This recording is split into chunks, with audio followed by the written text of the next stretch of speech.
ને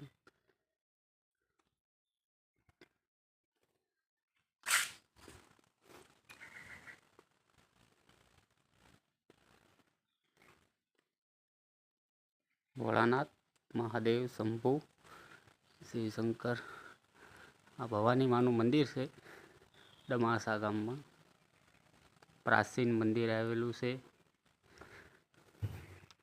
ઇતિહાસ માતાજીનો ઓગળો છે.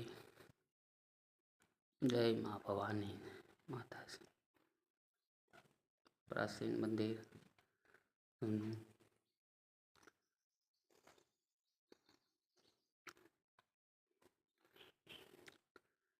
આ ગુફા છે. જેની શ્રદ્ધા હોય એ નીકળી જાય આસી શ્રદ્ધાથી. માતાજીનું નામ મંદિરે હનુમાન દાદા ડેરી, સાક્ષાત બજરંગબલી, પવનપુત્ર હનુમાન કી જય. જય માતાજી.